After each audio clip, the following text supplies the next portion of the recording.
Good morning વહાલી દીકરીઓ. ડોલ્ફિનમાં આજે આપણે યુનિટ 7 ટોર્ટો એન્ડ રબ્બુ, કાચબો અને સસલું, એ યુનિટના પેરેગ્રાફ્સ છે એ હું તમને શીખવાડીશ. બરાબર ધ્યાન આપો દીકરીઓ. Read the following passages and answer the questions given below them. નીચેના ફકરાઓ વાંચો અને પ્રશ્નોના જવાબ આપો. ગિવન બિલો ધેમ એની નીચે આપેલા, તેઓની નીચે આપેલા એટલે ફકરાની નીચે આપેલા પ્રશ્નોના જવાબ આપો. The rabbit was unhappy after the race. સસલું છે એ રેસ પછી દુઃખી થઈ ગયું હતું. He knew that he was fast. તે જાણતું હતું કે તે ઝડપી છે. But he lost the race. પણ તે રેસ હારી ગયું. Because he was over confident. કારણ કે તે વધારે પડતું આત્મવિશ્વાસુ હતું. કેરલેસ, બેકાળજીવાળો હતો સસલો. એન્ડ લેઝી, અને આળસુ હતું. He again went to the tortoise and challenged him. તે ફરી વખત કાચબા પાસે ગયો અને તેને ચેલેન્જડ હિમ એટલે એને પડકાર ફેંક્યો. The tortoise agreed for another race. અને કાચબો છે એ બીજી રેસ માટે એગ્રીડ, તૈયાર થઈ ગયો. This time the rabbit ran without stopping and easily won the race. આ વખતે સસલું અટક્યા વિના દોડ્યું અને સહેલાઈથી રેસ જીતી લીધી. The tortoise thought over his defeat. કાચબો છે તેની હાર માટે વિચારવા લાગ્યો. He had an idea. તેને એક વિચાર હતો. He went to the rabbit. તે સસલા પાસે ગયો. And challenged him. અને તેને પડકાર ફેંક્યો. To run on a different route. અલગ જ રૂટ ઉપર દોડવાનો પડકાર ફેંક્યો. The rabbit knew that. સસલો જાણતો હતો કે slow and steady can never beat fast and steady. સસલો જાણતો હતો કે ધીમા અને ઝડપી can never beat fast and steady. ધીમા અને ઝડપી છે, સ્થિર છે. ધીમા અને સ્થિર છે એ ઝડપી અને સ્થિરને ક્યારેય હરાવી શકતા નથી. ડિફીટ મીન્સ હરાવવું. So he had nothing to worry or plan. તેથી તેને કોઈ ચિંતા કરવાની કે યોજના કરવાની જરૂર નથી. હી એગ્રીડ ફોર ધ રેસ. તે રેસ માટે સહમત થઈ ગયો. The race began. રેસ ચાલુ થઈ. રેસ મીન્સ દીકરીઓ દોડવાની હરીફાઈ. The rabbit ran at top speed but he had to stop when he saw a river on the way. Race ચાલુ થઈ. The rabbit ran at top speed. સસલું છે એ પોતાની છેલ્લામાં છેલ્લી ઉચ્ચ કક્ષાની ઝડપે દોડતું હતું. But he had to stop. પણ તેને અટકવું પડ્યું. When he saw a river on the way. જાણે એને રસ્તામાં નદી જોઈ. The winning line was on the other side of the river. વિજેતા પટ્ટી છે એ નદીની સામેની બાજુ હતી. The clever tortoise reached the river after hours.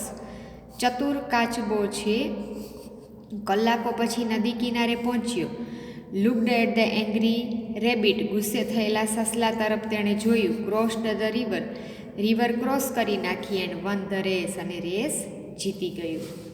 એટલે આખો એક બે બનાવ છે દીકરીઓ, બે રેસના, એ આ એક પેરેગ્રાફમાં આપેલા છે. હવે એના પ્રશ્ન જવાબ આપણે સમજીએ.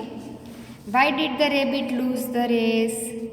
શા માટે સસલું રેસ હારી ગયું? તો the rabbit lose the race because he was over confident, careless and lazy. સસલું રેસ હારી ગયું કારણ કે તે વધારે પડતું આત્મવિશ્વાસુ, બેકાળજીવાળું અને લેઝી એટલે આળસુ હતું. Did the tortoise agree for another race. શું કાચબો છે એ બીજી રેસ માટે સહમત થઈ ગયો?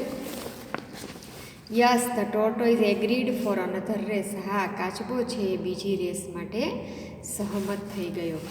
Who won the second race. Why. બીજી રેસ કોણ જીત્યું? શા માટે?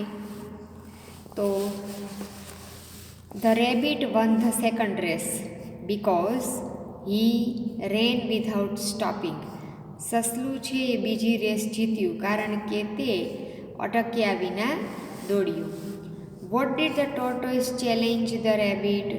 ટોર્ટોઇઝે રેબિટને શું પડકાર ફેંક્યો? તો the tortoise challenged the rabbit to run on a different route. ટોર્ટોઇઝે સસલાને અલગ જ રૂટ ઉપર જવાનો પડકાર ફેંક્યો. અલગ જ રૂટ ઉપર એટલે જેમાં પાણી પણ આવતું હોય, જમીનનો ભાગ પણ હોય. રાઈટ. હવે દીકરીઓ, why did the rabbit agree for the race? સસલો શા માટે રેસ માટે તૈયાર થઈ ગયો? તો the rabbit agreed for the race because he knew that. સસલો રેસ માટે તૈયાર થઈ ગયો, સહમત થઈ ગયો, કારણ કે તે જાણતો હતો કે the slow and steady can never bit the fast and steady. ધીમા અને ઝડપી છે, ધીમા અને સ્થિર છે એ ઝડપી અને સ્થિરને ક્યારેય બીટ એટલે હરાવી શકતા નથી. કેન નોટ એટલે શકતા નથી. Where did the rabbit stop? Why? સસલું ક્યાં અટક્યું? શા માટે? The rabbit stopped near the river because he could not swim. સસલું નદી કિનારે અટક્યું કારણ કે તે તરી શકતું નહોતું. Where was the winning line? વિજેતા પટ્ટી ક્યાં હતી? તો the winning line was on the other side of the river. વિજેતા પટ્ટી છે એ નદીની બીજી બાજુ હતી. Who won the last race? છેલ્લી રેસ કોણ જીત્યું? તો the tortoise won the last race. કાચબો છે એ છેલ્લી રેસ જીત્યો. The final began? અંતિમ મેચ ચાલુ થઈ. For 1 kilometre it was all land. 1 kilometre સુધી તો જમીનનો ભાગ હતો. The rabbit ran that distance within 5 minutes. સસલું છે એ 5 મિનિટ સુધી એ અંતર દોડ્યું. ધેન કેમ આ લેક? અને પછી તળાવ આવ્યું. So the rabbit took rest under a tree. તેથી સસલાએ વૃક્ષની નીચે આરામ કર્યો. The tortoise reached there after an hour. કાચબો 1 કલાક પછી ત્યાં પહોંચ્યો. He went to the rabbit. તે સસલા પાસે દોડ્યો. And woke him up. અને તેને જગાડ્યો. તે ટોકડ ફોર એ વાઇલ. તેઓએ થોડીક વાર વાતો કરી. The spectators could not understand what these rivals were doing. જો દીકરીઓ ખાસ સમજો, 2 શબ્દો બહુ જ અઘરા આવ્યા કે જે તમને કાયમી કામ આવે. ધ સ્પેક્ટેટર્સ એટલે પ્રેક્ષકો, જોવા આવવાવાળાઓ, પ્રેક્ષકો. કુડ નોટ અન્ડરસ્ટેન્ડ સમજી શક્યા નહીં. What these rivals were doing. Rivals એટલે હરીફો, પ્રતિસ્પર્ધી, હરીફ.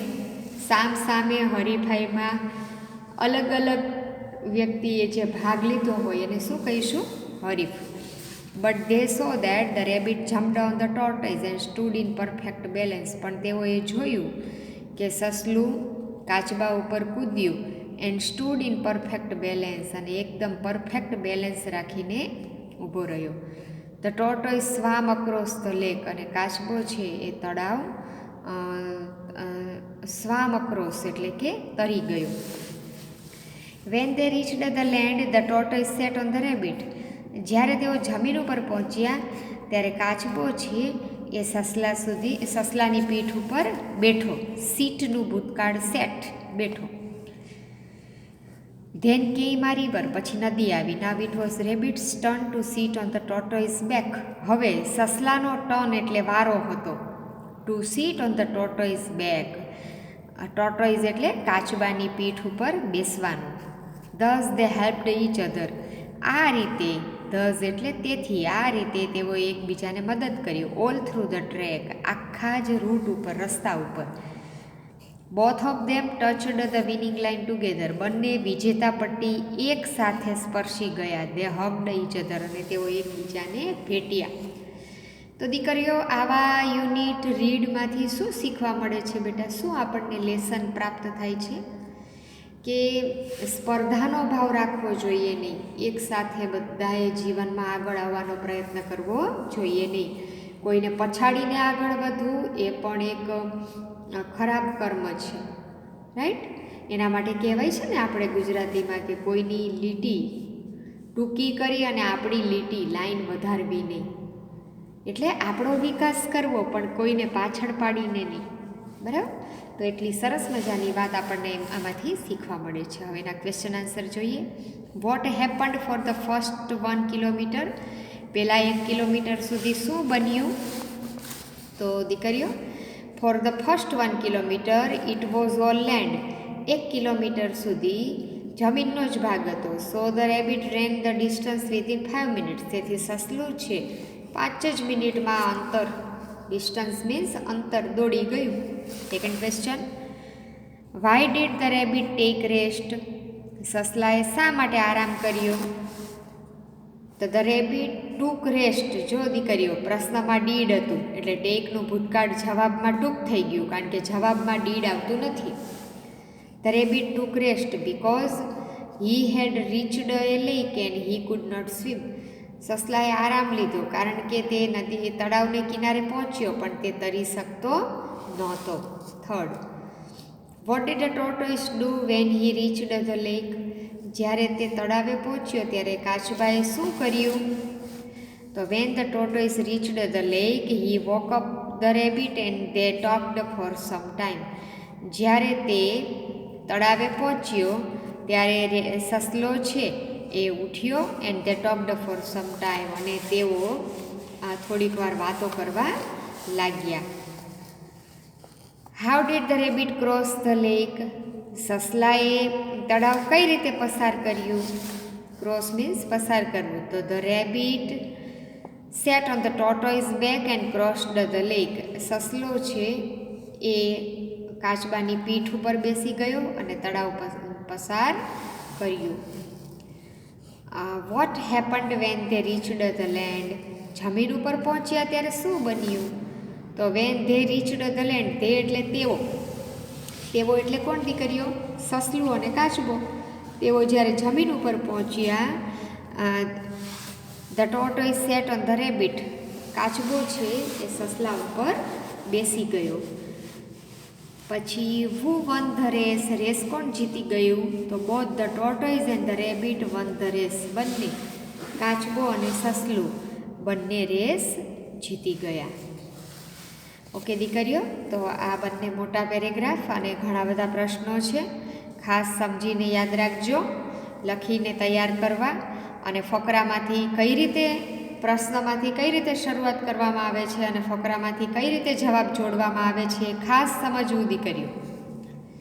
હવે આપણે નિયરેસ્ટ મિનિંગ, નજીકના શબ્દો, સમાનાર્થી શબ્દો, નજીકના અર્થ ધરાવતા શબ્દો આપણે પસંદ કરીએ. કન્સિસ્ટન્ટ. કન્સિસ્ટન્ટ યાદ રાખજો. કન્સિસ્ટન્ટ એટલે સતત, તો કોન્સ્ટન્ટ એનું સમાનાર્થી શું થશે? કોન્સ્ટન્ટ. ઓલ થ્રુ એટલે અંત સુધી, તો till the end. All through means અંત સુધી, તો till the end. To beat એટલે હરાવવું, તો ટુ ડિફીટ. યાદ રાખજો દીકરીઓ, ટુ બીટ એટલે હરાવવું, તો ટુ ડિફીટ એટલે હરાવવું. રૂટ એટલે માર્ગ, રસ્તો, તો પાથ, માર્ગ, રસ્તો. ટુ એનાઉન્સ એટલે જાહેર કરવું, તો to declare. To declare means જાહેર કરવું. રાઇવલ એટલે હરીફ, તો ઓપોનન્ટ એટલે હરીફ. ડિલાઇટ એટલે આનંદિત થઈ જવું, તો હેપીનેસ એટલે ખુશી, આનંદ. પ્રેસિયસ એટલે કિંમતી, તો વેલ્યુએબલ એટલે કિંમતી. પ્રેસિયસ મીન્સ કિંમતી, વેલ્યુએબલ એટલે કિંમતી. એટલે દીકરીઓ, આ જે છે બેટા એ સમાનાર્થી શબ્દો ખાસ યાદ રાખજો. અને આ એક પણ ખાસ સમજવું, use the given words in sentence of your own. નીચે જે શબ્દો આપેલા છે એનો તમારા રીતે વાક્ય લખી અને એમાં એનો ઉપયોગ કરો. જો ટુ એગ્રી ફોર એટલે ને માટે સહમત થવું, અને શબ્દ સમૂહ કહેવાય. તો the children agreed for a debate competition in the class. બાળકો છે એ ક્લાસમાં ચર્ચા સ્પર્ધા માટે સહમત થયા.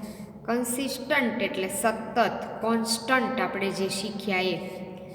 જય's performance in the cricket matches has been quite consistent.